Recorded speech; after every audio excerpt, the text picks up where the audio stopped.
जय हिंद मित्रों, राम राम। मित्रों, आज मैं आर्मी, नेवी, एयरफोर्स या सामान्य आदमी जो भी अपने हक के बारे में नहीं जानता है या हक के बारे में जानता है लेकिन उसको प्राप्त कैसे किया जाता है, इसके बारे में नहीं जानता, उसके विषय में बहुत ज़रूरी जानकारी देना चाह रहा हूँ। जैसा कि मित्रों आप लोगों को पता है कि कोई भी चीज़ अगर आपको पार्ट टू ऑर्डर छूट जाता है या उसका पब्लिकेशन नहीं हो पाता है या आपको गलत कोई चीज़ आपके साथ में कृत्य कर दिया जाता है आपके कमांडिंग अफसर द्वारा या किसी के भी द्वारा, तो उसको आपको ख़त्म करने के लिए जुडिशरी में ही जाना पड़ता है, क्योंकि उसको ख़त्म करने का पावर जुडिशरी को है।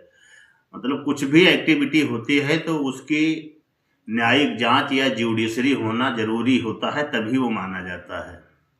तो जैसे आपके साथ में अगर मान लो कोई चीज़ है, आपका पार्ट टू ऑर्डर छूट गया या आपको गलत सज़ा दे दी गई, तो आप अपने घर में बैठ जाओगे तो उस सज़ा से कुछ फ़ायदा आपको नहीं है। उसको आप जुडिशरी में ले जाओगे तभी आपको उसका फ़ायदा मिलेगा। अभी एक नया प्रसंग आप लोगों के सामने आया होगा, माननीय कुलदीप सिंह सेंगर जी का। उनको हाई कोर्ट ने बेल कर दिया, तो जो पीड़िता थी वो जाके सुप्रीम कोर्ट में चैलेंज किया उसने, जो भी उसकी एक्टिविटी रही है। मतलब इसको ऐसे आप समझिए दो तरह से कि उनको ये था कि उनका अब अधिकार है बेल पाने का, जो भी विक्टिम है उसका अधिकार होता है बेल पाने का। उनको बेल सरकार ने दे दिया, सरकार ने नहीं दिया, जुडिशरी ने दिया, कोर्ट ने दे दिया। और जो पीड़िता है उसका भी अधिकार है कि ये हमारे साथ गलत हुआ है या हमको न्याय नहीं मिल रहा है, तो हम उस पर आपत्ति लगा दिए। तो दोनों की बातें सुनी गई। इसी इसी प्रकार से, ठीक इसी तरह से अगर आपके साथ में कुछ गलत होता है या आपके साथ में कोई चीज़ ऐसा होता है कि जो आपको लगता है कि हमारे साथ में गलत हुआ है, हमको ये चीज़ मिलना चाहिए, हमें नहीं मिला, तो आप अपने घर बैठ जाओगे तो नहीं मिलेगा। आपको हर हाल में जुडिशरी में ही आना पड़ेगा। अगर आर्मी, नेवी, एयरफोर्स का है तो उसको आर्म फोर्स ट्रिब्यूनल में आना पड़ेगा। सिविल आदमी है तो जो भी उसका जैसा भी काम है उस हिसाब से उसको अपना न्याय मिलेगा। बहुत लोग ऐसे होते हैं, हम आए दिन अक्सर देखते हैं फौजी बंदों का, कि घर पे उनके लड़ाई हो जाती है, मारपीट हो जाती है। अब वो सोशल मीडिया पे दिखाते रहेंगे कि हम हमारे साथ ये हो गया, हमारा इन्होंने साथ नहीं दिया, उन्होंने नहीं दिया। अरे भाई, तुम तनख्वाह पाते हो, तुम जाओ अपना जुडिशरी में जाओ, न्यायालय में जाओ। तुम्हारी बात दरोगा नहीं सुन रहा है, न्यायालय सुनेगा। ऐसा थोड़ी ना होता है कि आप गए तो तुरंत आपकी बात सुनना कोई शुरू कर देगा। आपके साथ अन्याय हुआ है तो उस अन्याय को, अगर आपको लगता है कि हमारे साथ अन्याय हुआ है, तो आप कोर्ट जाइए। जो भी है, आप या आपके साथ में मान लो आपके डिपार्टमेंट ने कोई दिक्कत दे दिया, तो भी आप अपना कोर्ट जाइए, कोर्ट से कीजिए, एफटी जाइए, आर्म फोर्स ट्रिब्यूनल में जाइए, वहाँ चैलेंज कीजिए। नहीं समझ में आता है, हमारे जैसे बहुत लोग ऐसा काम कर रहे हैं, आप लोगों को हर हाल में बता रहे हैं कि भाई इसको ऐसे कर लो, इसको ऐसे कर लो। अभी ज़्यादातर केस आ रहा है, बहुत लोगों के ऐसा समस्या हुई कि जैसे लोग फौज में रहे या आर्मी, नेवी, एयरफोर्स कहीं भी रहे, उन्होंने दूसरी शादी किया, दूसरी शादी का पार्ट ऑर्डर नहीं कराए, पहली पत्नी खत्म हो गई, दूसरा खुद भी खत्म हो गए, अब उसका पार्ट ऑर्डर नहीं है। तो जब तक कोई भी आर्म फोर्स ट्रिब्यूनल उसका ऑर्डर नहीं करेगा, तब तक उसका कैसे पहली वाली पत्नी का पार्ट ऑर्डर कैंसिल होगा और इसका हो पाएगा। अब अपने घर में सबको पता है कि ये न्याय है, ये सत्य है। सत्य को साबित करने के लिए ही तो कोर्ट में आना होता है। अगर आप सत्य को साबित ही नहीं करोगे तो कैसे उस सत्य को सत्य मान लिया जाएगा। जैसे आपने एक फिल्म में देखा होगा, जॉनी एलएलबी में जज साहब बोलता है कि जिस दिन हमारे पास मुकदमा आता है उसी दिन पता चल जाता है कि इसका परिणाम क्या है, इसमें सत्यता क्या है, लेकिन उसका जो एविडेंस है उसको तो आप प्रेजेंट करोगे। तो इसी प्रकार से आपके साथ अगर कोई अन्याय हुआ है तो उसका न्याय पाने के लिए आपको कोर्ट आना पड़ेगा। बहुत लोगों को ऐसा होता है, उनका लास्ट इंक्रीमेंट छोड़ देते हैं, उनके प्रमोशन में दिक्कत दे देते हैं। वो डिपार्टमेंट है, हर आदमी जो भी डिपार्टमेंट में अपना प्रशासनिक अधिकारी है, कमांडिंग अफसर, वो अपना चलाने के लिए उसको पावर मिला है तो पावर का यूज भी कर रहा है, मिसयूज भी कर रहा है। लेकिन अब वो मिसयूज किया है तो उसको आप जुडिशरी में लाओगे, जुडिशरी में उनका नहीं चलेगा, जुडिशरी में किसी का नहीं चलता। अभी आपको मैंने उदाहरण दिया है कुलदीप सिंह सेंगर जी का और उस पीड़िता का। तो जुडिशरी में ऐसा नहीं है। हाँ, जुडिशरी में आप अगर सही हैं तो आपको अपना सही साबित करना ही पड़ेगा। ऐसा नहीं है कि आप घर पे सो गए सही है तो हम घर पे सोते रहेंगे और जज साहब घर से हमारे लेने आएंगे या कोई वकील साहब घर पे लेने आएंगे। आपके वकील साहब वहाँ प्रेजेंट करेंगे, आपको सब कुछ मिलेगा।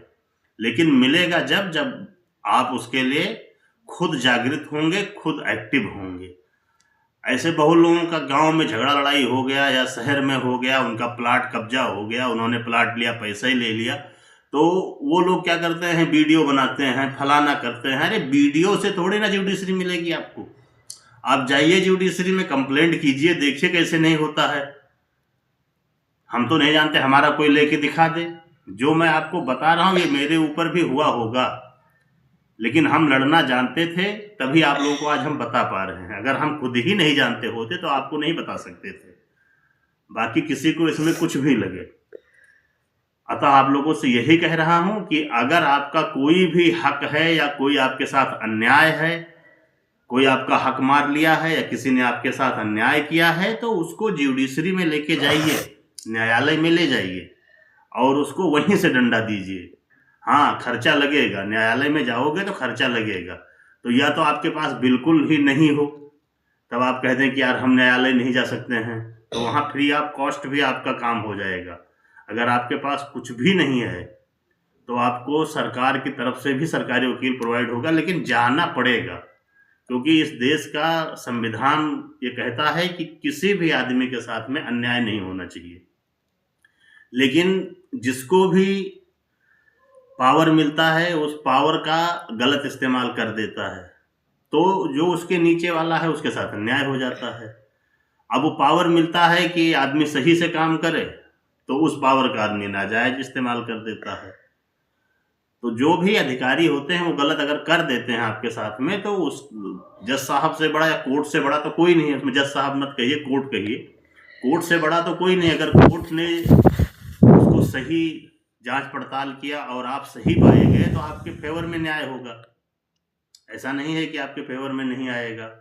अतः आप लोगों से यही बात हमें कहना है। बहुत लोगों का ऐसा होता है, फैमिली मैटर होता है, फैमिली मेंटेनेंस मांगती रहती हैं, वो बेचारे ऐसे परेशान होते हैं। बहुत लोग हमारे पास आए जो आत्महत्या करने के तैयार बैठे हैं, तो ये चीज़ें बहुत गलत है।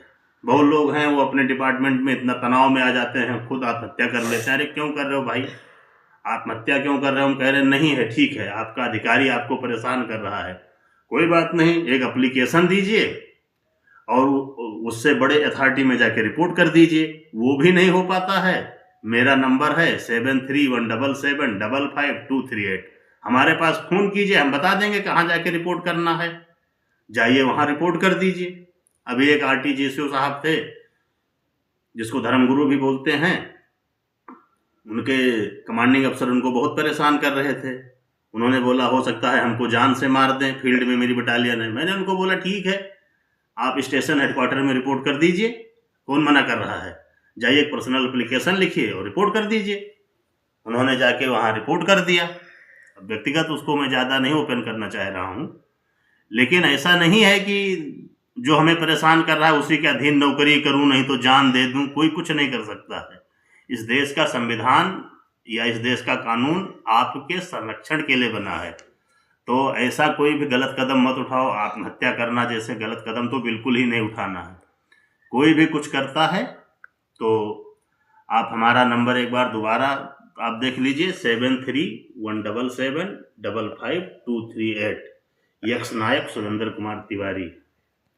तो ऐसा अगर किसी के साथ कोई भी दिक्कत होती है, कैसा भी है, किसी भी तरह की समस्याएं होती हैं, कोई परेशान करता है, तो आप हमारे पास में निःशुल्क संपर्क कर सकते हैं। हाँ, जो आपका न्यायिक प्रक्रिया में काम होगा उसका चार्ज लगेगा, लेकिन फ़ोन करने का कोई चार्ज नहीं है। और अगर हमारे फ़ोन करने से या हमसे बात करने से किसी की जान बचती है, 10-20 लोग ऐसे परेशान हुए थे, कोई फैमिली से परेशान था, कोई पड़ोसी से परेशान था, तो कोई अपने अधिकारी से परेशान था।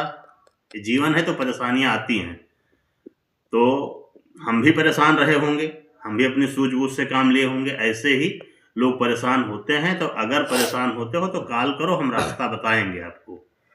और अपना खुश रहो, मस्त रहो, अपने बाल बच्चे पालो। और जय हिंद, जय भारत, राम राम।